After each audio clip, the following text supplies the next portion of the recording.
à tous, bienvenue sur le Clan Orgelson, c'est Brax, deuxième partie de l'Interrégion 2019. On sort d'une grosse victoire, par moi qui avait fait une défaite cuisante contre Ramasmiette, et on se retrouve contre nos copains d'IDF4, la bande à Basile. Bon, c'est un peu dommage de rencontrer la même région, d'ailleurs il faudrait voir si un jour on fait un règlement commun à l'interrégion, aux différentes interrégions, quelque chose de plus ou moins fixe, peut-être de faire en sorte que, à part sur la dernière ronde, que les mêmes régions ne se rencontrent pas, parce que finalement, les membres de la bande à Basile, on peut les rencontrer quasiment toutes les semaines, à la Boîte Taverne, ou même chez nous. C'est un petit peu dommage d'aller là dans le nord, mais l'autre année, l'année prochaine sera dans le centre, et puis, etc., pour se rencontrer et s'affronter. Donc, voilà. Alors je parle pour l'Île-de-France, mais je parle pour toutes les régions, évidemment. Je pense que les Hauts-de-France, par exemple, c'est pas trop d'intérêt pour que les Hauts-de-France 2 et Hauts-de-France 3 s'affrontent s'ils ont l'occasion de s'affronter toute l'année ensemble. Donc voilà, c'est un petit détail. Bien évidemment, c'est pas contre l'orga de cette année que je dis ça, c'est juste une piste de réflexion, on en reparlera dans les conclusions. Je suis apparié contre l'Orc et Gobelin de la team, et il s'agit de Baous, qui avait donc fait notamment les qualifs ETC, qui est un très bon joueur, qui est un joueur Orc et Gobelin connu, reconnu. On a vu sa liste dans le choix de Moix, donc là je vais refaire rapidement un débrief là-dessus, mais si vous voulez avoir l'avis de Moix, notamment sur cette liste, n'hésitez pas à aller revoir la troisième vidéo de cette playlist. Baous, donc il joue un Iron Orc Warlord Général, Warcry, Warboar, donc il est sur cochon, Parade Weapon, Great Weapon, Death Cheater, Troll Half Flask, qui lui permet de faire une attaque de vomi par tour. Un Second Iron Orc Warlord, aussi sur cochon, avec un bouclier, l'Omen of Apocalypse, qui gagne plus 1 des 3 en force et en attaque ainsi qu'en AP, Duskforged pour lancer les sauvegardes d'armure ratées, Potion of Swiftness qui lui servira pas contre moi, et Dragon Firegem. Un Feral Orc Chief qui sera BSB, Pirate Weapon Heroes Art, la base, Forest Goblin Witch Doctor, un Wizard Master de la thaumaturgie qui aura un 5e sort, qui sera donc héréditaire grâce au Magical Heirloom. Il a 31 Feral Orc Headbasher, état-major complet avec des lances et la bannière de la Remontress Company. Il a 5 chevaucheurs de cochons Feral Orc avec un champion, 21 Cave Goblin avec un musicien, 3x5 Gnasher Dasher et une meute de Gnasher par 10, et 2 Gargantula. Voilà, quelque chose assez carré, pas du tout ce qu'il avait joué au Calife, et pour toutes les descriptions autres de cette liste, je vous renvoie donc à la vidéo du choix de Wax. Les caractéristiques de notre affrontement, nous sommes sur Frontline Clash une fois de plus, la table numéro 10, et nous allons jouer le King of the Hill. Au niveau de la magie, je choisis toujours ma triplette habituelle, Résilience Gleaming Off, d'autant plus contre un orc, c'est vraiment un choix plus qu'intéressant. Le petit gobelin de la thaumaturgie, il aura Bring the Pain, qui est l'héréditaire des orques. Il maudit une unité, donc ça vise une unité ennemie, toute l'armée orc relance pour toucher contre cette unité. Hand of Even, le Blast, Smite et Unbeliever pour descendre la force ou l'endurance. Glisten Fire, l'attaque de souffle, et Wrath of God, la fameuse Covenant. Au niveau des grudges, je vise évidemment les Feral Orcs et les Gargantula. Les Gargantula, c'est pas que je vais avoir du mal à les toucher, quoi qu'elles ont CC4, donc les gardiens déjà les touchent les 4+, c'est qu'il faut que je m'en débarrasse en un coup, parce que sinon, je vais rester trop longtemps contre cette bestiole, ça a pas mal de points de vie, ça a pas mal d'attaques, notamment l'attaque de Dar qui peut tuer un gardien en un coup, donc voilà. Et les Feral Orcs évidemment, puisque c'est le plus gros régiment qui est en face, il n'y a pas vraiment de choix autre en fait dans l'armée. J'ai hésité cependant avec les personnages sur cochon, parce que je me doute bien qu'il va pas les mettre dans les Feral Orcs, d'ailleurs je sais pas s'il a le droit, mais toujours est-il qu'il va certainement le jouer comme j'ai eu l'occasion de le voir à plusieurs reprises, à savoir les 2 cochons ensemble qui font une unité de personnage. Notre table, la voici, donc moi je serai en haut cette fois, là je vous la mets toujours dans le sens où elle est visible sur le map pack. C'est vrai qu'il faudra peut-être que je précise à chaque fois si je suis en haut ou en bas, donc là je vous précise, je vais être en haut. Au niveau du King of the Hill, Baous choisit en premier, il choisit donc la colline qui n'est pas totalement dans sa zone de déploiement, et vu qu'on est sur King of the Hill et qu'on est 2 armées de CAC, et qu'il n'est pas hors de question que je laisse une unité en arrière pour défendre un élément de décor qui sera certainement pris, je ne vais pas laisser 8 gardiens en arrière, je choisis donc la colline. Ce qui ne va pas être facile, évidemment, parce qu'il va falloir que j'aille rentrer dans l'art de l'orc. Mon estimation, c'est un 10-10, avec amplitude une fois de plus, puisque je vais la jouer, encore une fois. J'aurais pu choisir un autre élément de décor, me poser dessus pour l'empêcher de venir, on serait regardé, il aurait balancé sa thaumaturgie, je pense pas qu'il serait venu me chercher en bunker. Donc soit la thaumaturgie fait beaucoup de dégâts, et auquel cas il gagne une tranche, ou peut-être deux, soit, et c'est souvent le cas, et elle ne fera pas assez de dégâts, et donc on resterait sur un 10-10, à moins qu'il vienne me chercher, évidemment. Donc là, vu que je vais la jouer, une fois de plus, parce qu'au niveau des appareillements, on n'est pas trop mal. Alors bon, bien sûr, moi je suis donné perdant contre Baus, ce qui est logique, vu son niveau de jeu, notamment.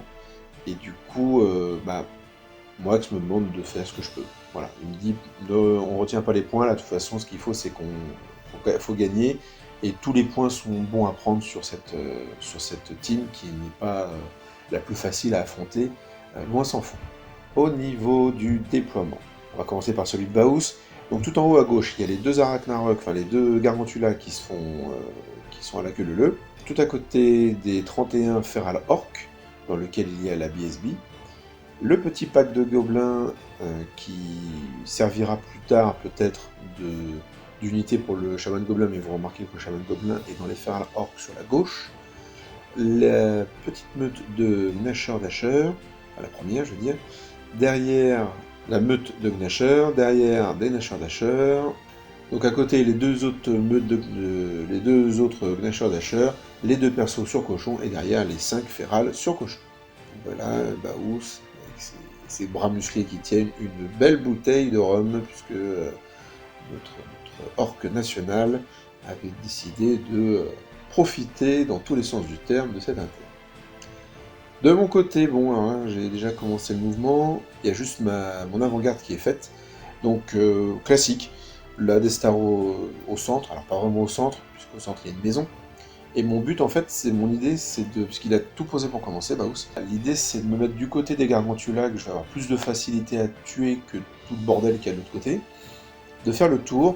J'ai juste une unité de gardien qui est en face de la colline, qui va rester un peu dans sa forêt, et qui va démarrer quand il faudra, et l'autre unité de gardien qui va essayer de suivre la Destar.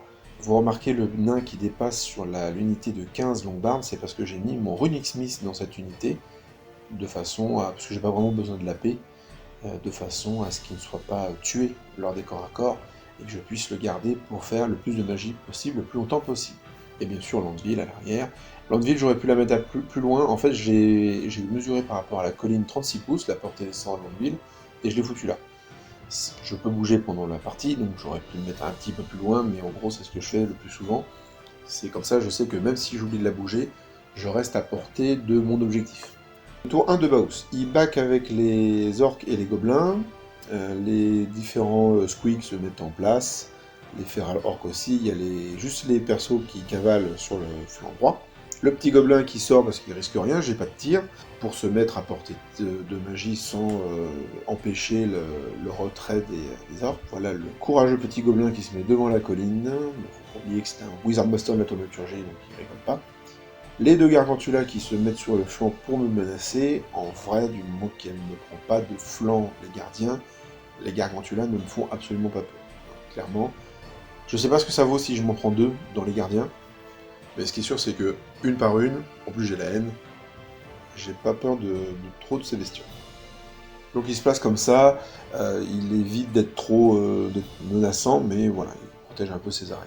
Il arrive à entrer une comète qu'il place, vous voyez le pion qui est entre mes gardiens à gauche et ma Destar, et il tue au blast 4 longbarbs dans la Destar. Et puis c'est tout. Parce que, bon, premier tour, forcément, il n'y a pas grand-chose qui se passe. Hein. Lui comme moi, on n'a pas de tir, donc ça va assez vite. Enfin, je crois qu'il y a peut-être des arcs sur les gobelins des Oda des Arachnarok. Mais sinon, il n'y a pas de tir chez lui. À mon tour 1, je pousse. Alors en fait, je pousse tout en slidant mon roi sur le côté du régiment. L'idée, c'est que s'il envoie une Gargantula dedans, bon, le roi sera au corps à corps, il pourra peut-être se la faire en un coup. Je suis vraiment très proche, comme vous le voyez, des Feral Orcs qui me tournent le dos. Je suis encore assez loin des personnages. Les gardiens en bas à droite bougent, slide un petit peu, mais pas trop. Je me mets pile à portée de ma Death-Star avec la magie du Runic Smith, je vais pas trop loin. Et les gardiens de gauche, faisant fi complètement de la comète, se mettent derrière le muret au cas où il lancerait la charge des deux Gargantula. Au moins j'aurai le distracting. Bon, la comète, je prends le risque qu'elle me tombe dessus. Pour les gardiens, c'est pas très grave, hein, elle est que force 5 AP2, donc ça me blesse sur 4 et ça me laisse une 5 plus derrière. Par contre, pour les nains, qui sont plus l'escorte du Runic Smith, c'est un peu chaud. Le problème, c'est que si je veux m'en éloigner, je me rapproche des Gargantula, ou alors je ne suis plus à portée de magie de la Death-Star, et la Death-Star, elle a besoin de la double magie pour être vraiment efficace. Voilà comment on se retrouve, une autre vue de ce champ de bataille, avec l'armée vraiment superbe que possède Baus. Il y a plein de détails vraiment très cool, et puis la peinture est belle, enfin c'est très agréable de jouer contre cette armée, et très agréable de jouer contre Baus. Donc j'arrive à passer une Gleaming sur la Death Star, et une off, donc la relance pour blesser, sur les gardiens de gauche, au cas où, comme je disais, les Gargantula viendraient, bon, là, peut-être moins de risques, hein, parce que je relance pour toucher, je relance pour blesser, je suis distracting, je pense pas que Baus va lancer ces deux bestioles là-dedans, d'autant qu'il devra utiliser la Warcry pour être sûr, enfin pour assurer l'arrivée des deux. Bon, voilà, mais au moins ça dissuade. Autour d'eux, des orques. Hop, il remet ses Gargantulas, il vient, donc bien sûr les Feral Orcs se retournent, hein, puisqu'il ne va pas me tourner le dos toute sa vie. Les petits gobelins se sont mis sur la colline avec le chaman qui est rentré dedans. On a toute la meute de Squeak qui commence à se ramener vers moi, par une qui va suivre les perceptions cochons vers les gardiens en bas à droite, et une unité qui vient en chaff de ma Death-Star. Voilà, là c'est plus clair, vous voyez les personnages commencent à aller à descendre sur la droite de la maison, et les Feral Orcs sur cochon se dirigent un petit peu vers cet endroit également pour me prendre le flanc si jamais je m'avance un peu trop. Et vous voyez que sur la comète il y a un dé, c'était un token puisqu'elle n'est pas tombée pendant mon tour. En magie, tente un souffle sur la Gargantula blanche, je le dissipe, il rate le smite des Unbelievers. C'est un peu dommage parce que là en fait je l'aurais bien voulu, évidemment il fait la combo, hein. L'idée c'est d'avoir le souffle sur une unité qui est moins amoindrie en endurance. Là j'ai dissipé le souffle, il tente quand même le smite Unbeliever sur mon unité, et en fait j'aurais bien voulu qu'il le réussisse pour le casser, cette fois, hein, parce que bien sûr, voilà, mais bon, il le rate. Et la comète tombe, fait 2 points de vie dans les gardiens, et tue 7 longbarbs. Ça par contre, ça fait un peu mal, et heureusement qu'ils sont fearless, parce que j'aurais pu perdre ma petite unité, et surtout mon Runic Smith, s'ils avaient fui, mais forcément, les nains ne fuient pas, du moins les longbarbs. On passe à mon deuxième tour. Bon, bah je charge les gnashers, et surtout je rentre une charge un peu lointaine, il fallait que je fasse 9 sur les dés, des gardiens dans les 2 persos orques. Parce qu'en fait, je me dis, il est beaucoup plus rapide que moi, je vais pas pouvoir l'attraper, il va venir me chaffer, et ces 2 persos orques vont aller faire un massacre, ils vont aller tuer mon Runic Smith, se débarrasser de la petite unité, remonter, enfin, ils vont être super relou. Donc bon, bah voilà, je prends le parti de charger, j'ai réussi ma charge, donc ça c'est cool. Je la réussis de bien, hein. Je crois qu'il fallait que je fasse 9, et je crois que je tape le double 6, donc pas de problème, je rentre dans les 2 cochons. Je suis au contact des 2 personnages, qui vont pas être faciles à tomber, évidemment. Je m'avance avec les gardiens, de façon à menacer le flanc des Gargantula, et surtout je sors de l'arc de charge de la Gargantula blanche qui s'était avancée pour potentiellement souffler. Je passe une relance pour blesser sur l'unité de gardien qui est contre les cochons. Je perds 2 gardiens au combat contre les deux orques, mais j'arrive à faire 1 PV dans l'orc avec l'Omen of Apocalypse, et 2 points de vie dans le général. Donc il reste plus que 1 point de vie au général, et 2 points de vie à l'autre cochon. Bien sûr, les gnashers sont tués, et je me reforme comme ça. Je l'ai déjà dit, les Gargantula sur le flanc, ça me fait pas trop peur. Et là, j'ai de face tout le reste de l'armée. Voilà, donc là, ça se voit un peu mieux. Je suis de face pour tout le monde. Sauf pour eux, non, pas pour la petite unité de dasher en bas, mais bon. L'idée, c'était de ne pas avoir la meute sur le flanc, en fait. Au tour 3 de Baus. Bon, vu que j'ai pris les devants en chargeant, il fonce. Il envoie les Feral. il envoie la meute sur la gauche, il envoie les 2 Gargantulas. Donc je suis dans un gros sandwich orc, et il va envoyer donc les Gnasher Dasher et les Feral Orc sur les gardiens qui sont contre ces persos, parce que encore un tour comme ça, sachant que n'oubliez pas que j'ai toujours ma relance pour blesser, j'ai pas la haine, j'ai jamais eu la haine, mais j'ai encore la relance pour blesser, ils sont toujours 6, je m'étais reformé en 3 sur 2, et il perd un cochon dans la ruine au passage, ce qui me va très bien. En magie, il arrive à passer que Bring the Pain sur les orques, sur la déesse. Bon, ça, je m'y attendais un petit peu. J'aurais voulu le dissiper, mais bon, j'ai pas réussi. Au début du combat, donc voilà, donc on se retrouve comme ça. Alors, au niveau du combat contre les persos, je tue le général. J'arrive à tuer le général. Je tue quelques dashers, ouais, il en reste 2, et il reste que 2 orques sauvages. Donc je me rate pas du tout. Je touche bien, la relance pour blesser fait le taf derrière, bon je blesse à 2, hein, à 3 pour les personnages, mais avec la relance c'est l'horreur, à P3, bon même avec ses armures, Baus ne peut pas trop encaisser toutes les attaques. Il me reste 4 Old Guardians, et c'est là où l'étendard de Hold fait le taf, parce que, bon là de toute façon je suis tenace, parce que j'ai un rang et pas lui, mais même s'il avait eu un rang, j'aurais été considéré comme ayant un rang de plus, je serais resté tenace. De toute façon, je crois que je gagne le combat malgré tout. Et au début du tour, j'ai bien sûr déclenché la rune de courage de ma BSB, et quand on commence le combat, j'utilise mon Milestone pour lui en tirer le maximum de bonus. Et voilà comment on finit le combat. Il n'y a plus un seul Longbarb, il ne reste plus que mon roi et ma BSB intacts. J'ai fait quelques points, alors bon, bien sûr, hein, j'ai tué pas mal de choses entre temps, hein, parce que là, ouais, sur la photo, vous voyez encore des Longbarbs, mais le Baus avait oublié de faire taper un rang supplémentaire sur de ses orques.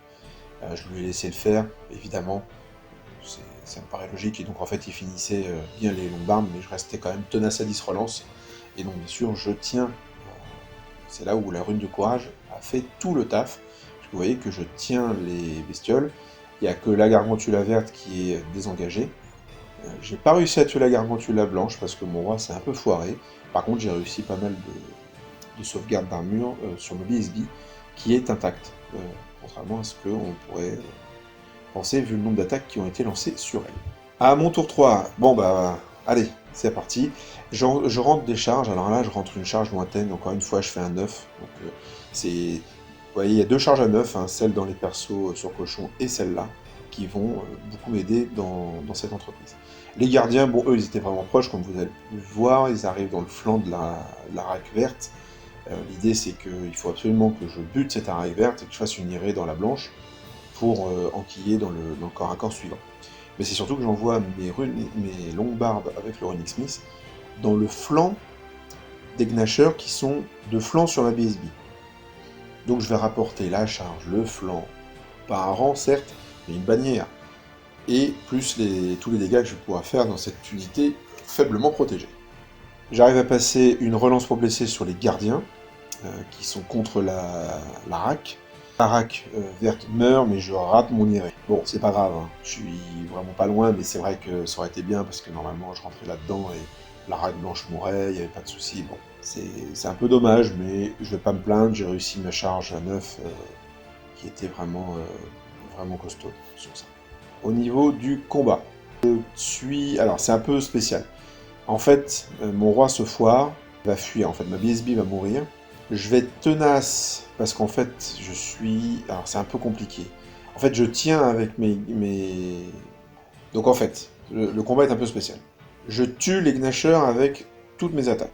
Donc mes longues barbes sont désengagées. Donc elles font pas le test. Il n'y a que mon roi qui teste. Mon roi teste, fuit et sera attrapé par les Feral. Et par la Ragnarok, par la Gargantula. La Gargantula va rentrer dans les Old Guardians, à cause de son irée. Pas de son irée, mais de sa poursuite. Vu que c'est mon tour, c'est moi qui décide en premier, donc en fait, même si les Feral sont en charge, et donc en charge irée, non, vu que les Feral sont en poursuite sur le roi, et donc aurait impacté mes longues barbes, mais vu que c'est mon tour, c'est moi qui ai la préséance, donc on considère que mes longues barbes m'ont chargé grâce à leur irée. Eux, ils font une irée dans les Feral. Donc, on se retrouve, c'est assez bizarre, mais on se retrouve avec une configuration comme avec mes longues barbes qui ont donc chargé les férales, qui sont donc arrêtés à l'endroit où ils étaient, puisque j'ai réussi mon iré, et la Gargantula qui impacte les Old Guardians. Du côté des persos, je me débarrasse des orques et des orques sur cochon et des gnashers. Je fais un point de vie dans le perso, qui me tue le 4ème Old Guardian. Il rate son test, il fuit, mais j'arrive pas à le rattraper. Par contre, j'arrive à impacter la meute de Squig qui allait venir en renfort au tour d'après. Donc en fait, je la scotche, et ça, c'est super génial, en fait. Ça pouvait pas être mieux pour moi à ce moment-là, parce que malheureusement, je perds le roi.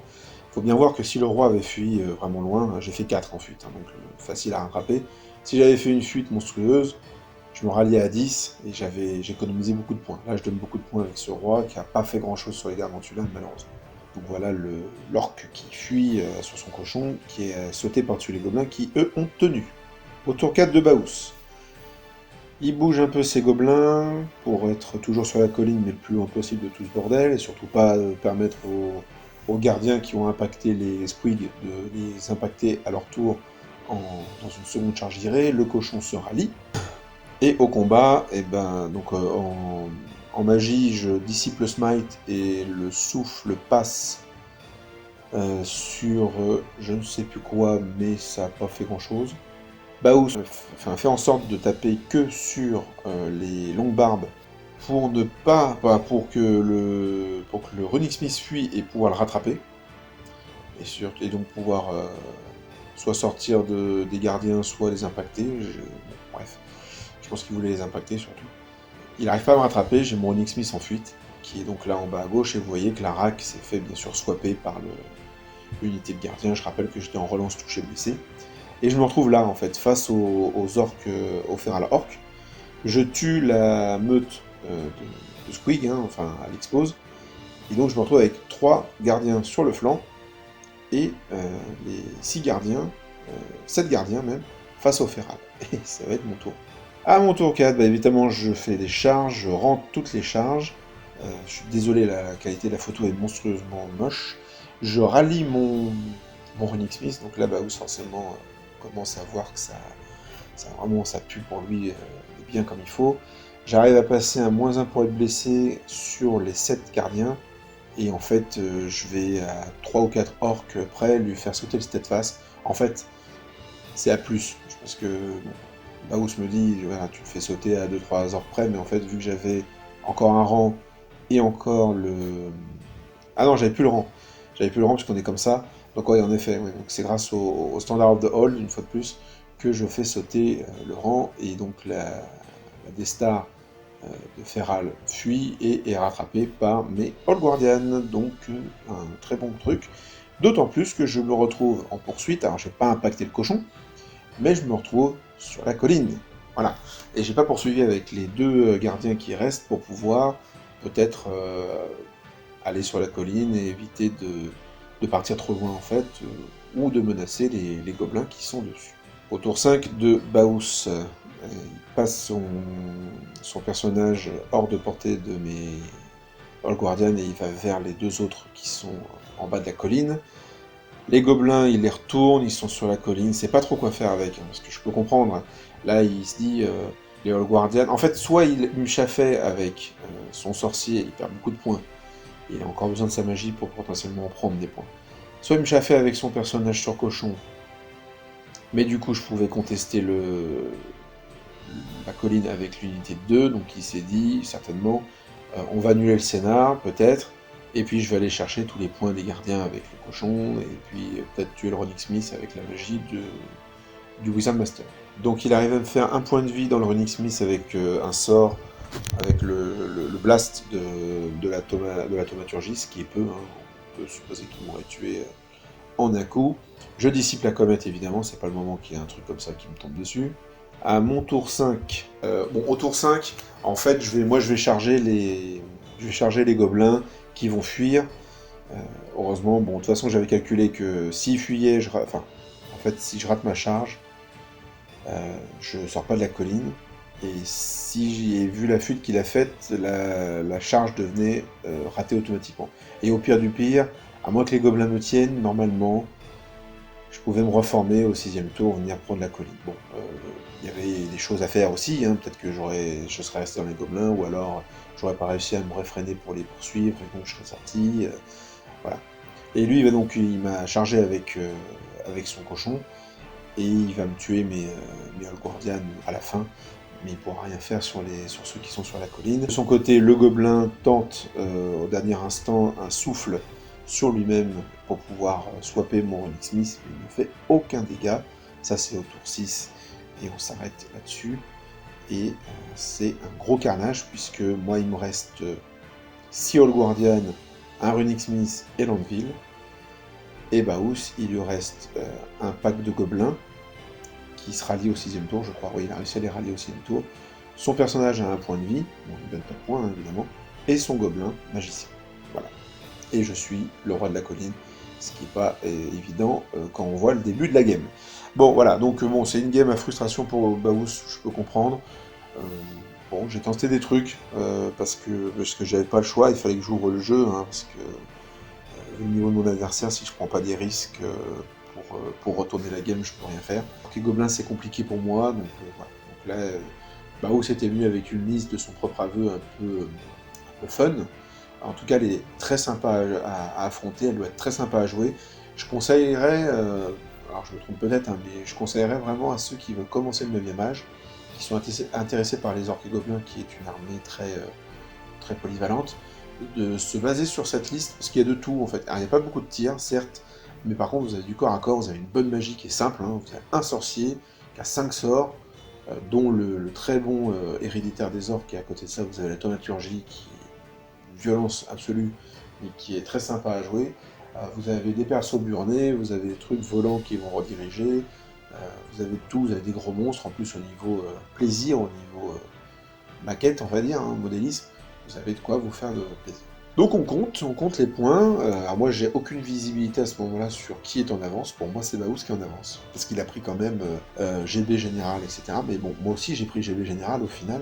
J'ai pris sa DS, il a pris la mienne, donc vous voyez qu'on se nul finalement un petit peu. Et en effet, je marque 20 points de plus. Voilà, c'est un 10-10 pour ce qui est de la bâche. Mais comme vous l'avez vu, j'ai pris la colline au dernier instant.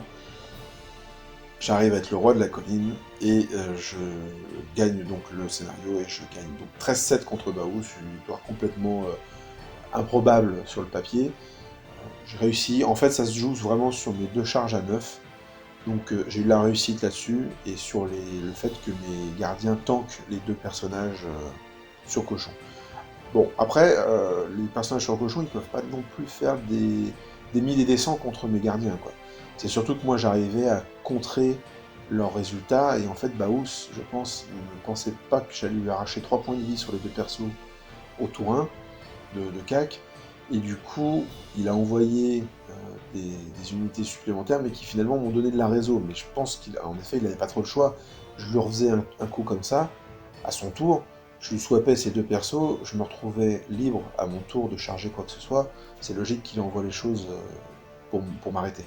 Mais voilà, donc ça, le fait que les gardiens aient tanké, et puis j'ai pas vraiment eu de défaite à part le roi qui a rien fait sur les Arachnarok, mais les gardiens, quand ils sont rentrés aux Arachnarok, ils ont fait pouf et pouf, quoi, comme prévu dans le plan, hein, surtout avec la relance pour blesser. Donc voilà. Donc, parce que bon, attention, hein, moi je suis sur du 4+4+, avec les gardiens contre l'Arak. Donc le fait que j'ai la relance pour toucher grâce à la haine, et la relance pour blesser grâce à mon sort, ça fait beaucoup de choses, hein. Ça double les capacités, les statistiques, si on veut, de ce combat. Pour la team ça se passe, alors, attention, hein, IDF4, par habitude, on va dire, on est un petit peu leur bête noire. Dans les tournois par équipe, alors moi j'en faisais pas partie jusqu'à maintenant, mais quand les résistants battle leur tombent dessus, soit ils gagnent un petit peu, soit c'est nous qui gagnons un petit peu, mais on les freine dans leur avancée qui est souvent fulgurante. Donc au niveau des appareillements, nous avons Moax contre l'Infernal Dwarfs, donc Newt. Vous avez également la liste de Newt sur le choix de Moax. Seven était contre le Sylvaneves, donc Tuttle qui était contre les Demon Legion de Titi.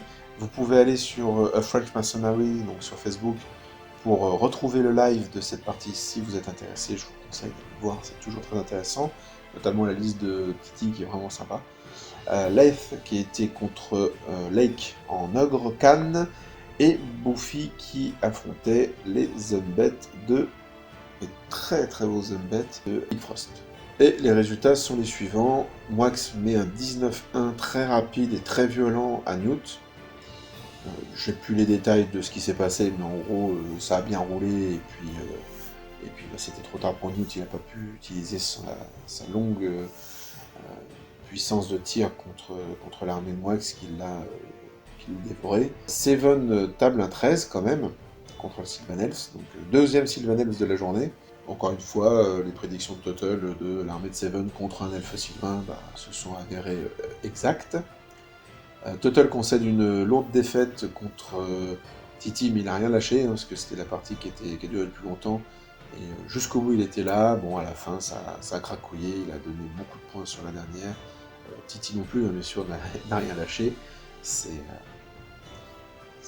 sont quand même des joueurs aguerris que nous avons là affrontés, donc ça fait toujours plaisir. Les perd contre Lake. Buffy perd contre Antoine. Bon, ça, le problème, c'est que le Beast Earn pour la liste de Buffy, ça va un peu vite. Et donc, moi, donc, une petite victoire sur Baous. On finit sur un 64-56. Donc, une victoire mineure, mais une victoire quand même, contre nos amis de la bande à Basile, que je salue s'ils me regardent. Et je crois que toute l'équipe, sauf erreur, me regarde. Donc, je vous fais des bisous, les copains, en attendant de vous revoir autour d'une table de jeu ou d'un coup à boire. Merci de m'avoir suivi pour cette deuxième partie. Chaud, hein. Moi, que c'était fébrile parce que, en tant que capitaine, et puis il avait fini très rapidement contre Newt, donc il passait de table en table, il regardait comment ça se passait, et il savait absolument pas comment ça allait se passer d'un côté ou de l'autre. Quand je vous l'ai dit, moi, on me donnait perdant, donc pour lui, il y avait 4 tables qui perdaient. Je crois que même, c'était pas évident que Seven gagne au début, donc voilà. Et à chaque fois, quand un résultat tombait, c'était chaud parce qu'il comptait, quoi, et il voyait qu'on tournait autour de l'égalité. Et donc, bon, le but était, après un capage, de faire une petite victoire pour éviter d'être trop et d'affronter Paka, IDF1 et compagnie. Donc voilà, donc là on a fait le taf, c'est-à-dire qu'on a fait ce qu'il fallait, une victoire, pas de capage, on est bien. Voilà. Donc merci de m'avoir suivi, merci pour les commentaires, n'hésitez pas, comme d'habitude, hein, à partager, à liker, et à faire connaître la chaîne. Donc moi ça me ferait toujours plaisir de voir plus d'abonnés. Encore une fois, c'est pas une question d'ego, c'est juste parce que ça fait plaisir. Et puis, il y a un peu d'ego quand même. Et je vous dis à très vite pour la troisième partie du samedi de cette Interrégion 2019. Cette putréfaction sur vous.